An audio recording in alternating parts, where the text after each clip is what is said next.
look, we've heard ECU deny and others affiliated with them deny that they're giving hormones to children. Now you see here in this email is from Colby Dendy. She is the head of this pediatric child sex change clinic.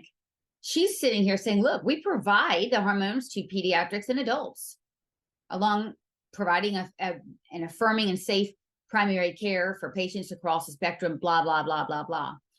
You see here, she's got big dreams, right? She wants to have an LGBTQ curriculum for doctors in their training. Again, should doctors pediatricians in particular, be doing extensive training on screening 3-year-olds for transgenderism? Probably not, particularly in rural North Carolina. There's not a lot of access there, right?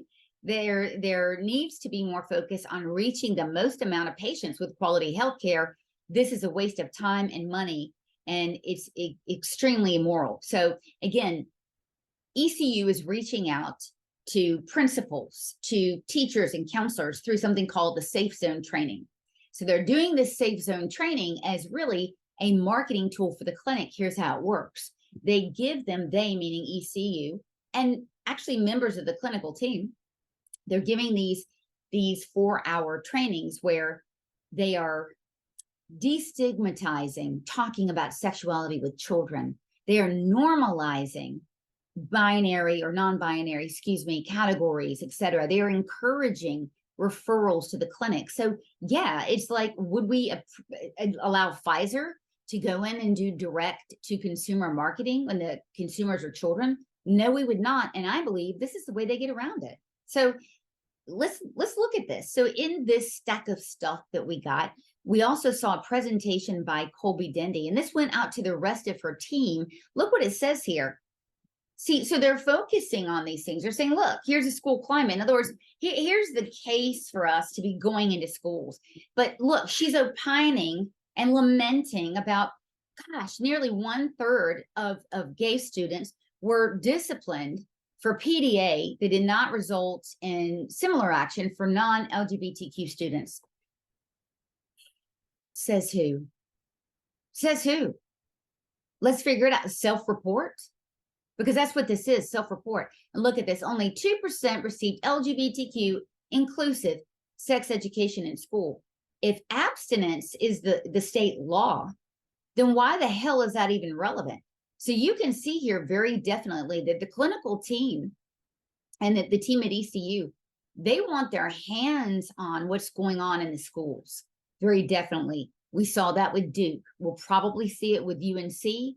We'll probably see it with others that we're going to be investigating. Atrium is next on our list. So we're going to be seeing this. This is a recurring theme. Okay.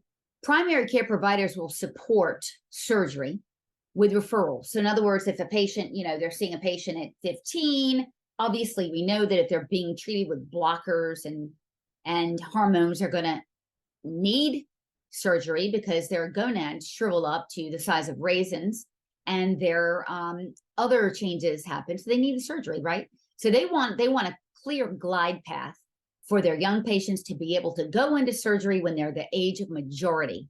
Okay, so they prefer 1 year of hormones prior to surgery, a letter from them. So they're trying to get the ultimate goal is surgery.